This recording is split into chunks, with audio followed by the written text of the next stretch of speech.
Dun-dun-dun-dun-dun, Shows World. Welcome to Shows World Gamers, Josh here, and it is once again that time of the week.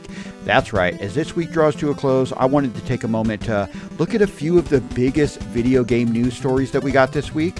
We're also going to look at some of the biggest video game announcements that took place this last week, and of course, we will check out the biggest video game releases you're not going to want to miss. But do me a quick favor, if this is your first time on the channel, go ahead and hit that subscribe button and join in on the fun. Alright, let's kick off this week in review with a few news stories. Now, this is Donkey Kong Week. That's right, Donkey Kong Bonanza is releasing this week, but from beyond that release, we really don't know much about the future of games coming to the Nintendo Switch 2. So we keep wondering, when is that next Nintendo Direct coming? We need dates for games like Metroid Prime 4, Kirby Air Riders, and Hyrule Warriors. And what other games are on the way? Well, this week we did get word from Nate the Hate, who is usually correct about these things, that a Direct is coming by the end of July. So I'm expecting next week to be the week. Let me know what you guys think in the comments. I hope it's coming next week because we're getting ready to go on vacation, and I really hope we get this before we leave. Now, we also received more news on the live-action Legend of Zelda movie, scheduled to release on May 7th, 2027.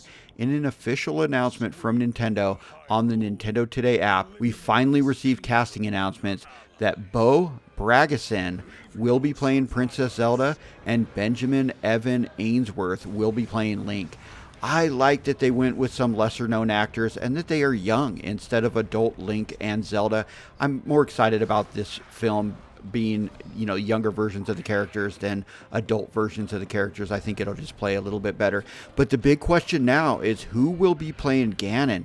Let me know your thoughts in the comments, and who do you want to play Ganon? Next up, let's take a look at some gaming announcements, and we're going to start with Tamer Town. This game received an announcement trailer this week, and, well, it looks super promising, and it looks like it's going to be a lot of fun. As well as, it's probably going to be the next game the Pokemon Company and Nintendo will be looking to go after, as this is definitely a Pokemon-style game. Hopefully this one gets to the release date, though, as it looks really promising. In the game, the world looks to be dense with tons of monsters to collect and aesthetically pleasing looking art style and even world building. No release date was announced, just a plan to go into early access in 2026, and it is expected to release on the Nintendo Switch 2, PlayStation 5, PC, as well as Xbox Series systems. Now, Space Adventure Cobra: The Awakening received a release date announcement trailer this week, with the game launching on August 26 on the Nintendo Switch systems, PlayStation systems, PC, and Xbox Series systems. The game is a 2D action platformer based on the classic anime series Space Adventure Cobra and includes the classic anime art style of that kind of late 70s manga and early 80s anime. Now, Kaku, the Ancient Seal received a release date announcement trailer this week, with the game scheduled to release on October 17th on the PlayStation 5 and Xbox Series systems. In the game, you play as Kaku, a young boy tasked with restoring balance to a fragmented world with the help of a flying pig companion named Piggy. The game features exploration, puzzle solving, and dynamic combat across 4 elemental regions. Alright gamers, let's finish up this week in review with a few video game releases. And well, we're going to start with an absolute huge release as the second big first-party Nintendo game for the Nintendo Switch 2, Donkey Kong Bonanza, finally launched as DK is finally back in a 3D platformer. The newly designed Donkey Kong teams up this time with a young Pauline on an adventure to take out a whole new threat in the Void Co., a group of villainous apes led by the Void King. This game is just a lot of fun and fully destructible environments. I'm just loving destroying everything, and I have been having an absolute blast playing this game, and I highly recommend it to everyone with a Nintendo Switch 2.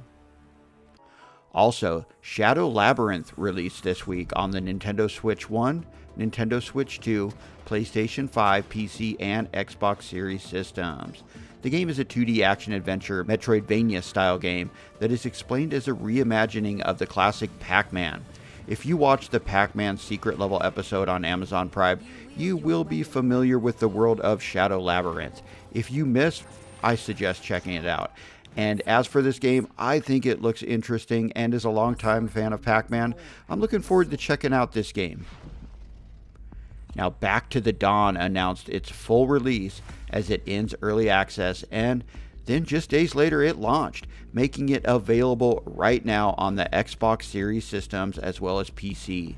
The game is explained as a prison escape role-playing game, offering a compelling blend of prison survival, conspiracy investigations, and strategic escape planning, all within a richly detailed and interactive world.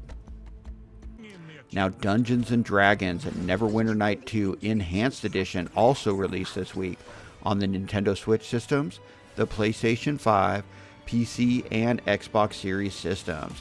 This is an upgraded version of the original 2006 game and includes all 3 expansions.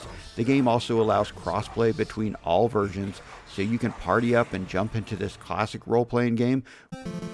Alright gamers, that concludes the week in review for the week ending on July 17th. The week started with us jumping back into Astrobot, where we got even more expert levels added to the vicious Void Galaxy with 5 new levels and boss, including the hardest Astrobot level ever, and I absolutely love playing through these levels. We did a video on it, so definitely check that out on the channel. Then reviews for Donkey Kong Bonanza dropped and propelled the game instantly into the Game of the Year discussion, as it currently sits at a 91, with many reviews including IGN's giving it a perfect 10. And the week ended with us having an absolute blast, destroying everything in sight in Donkey Kong Bonanza. But let me know anything we may have missed in the comments, and thanks for joining us today, gamers. Do me a favor, if this is your first time on the channel, hit that subscribe button, and we hope to see you on the next one. Shows World, out.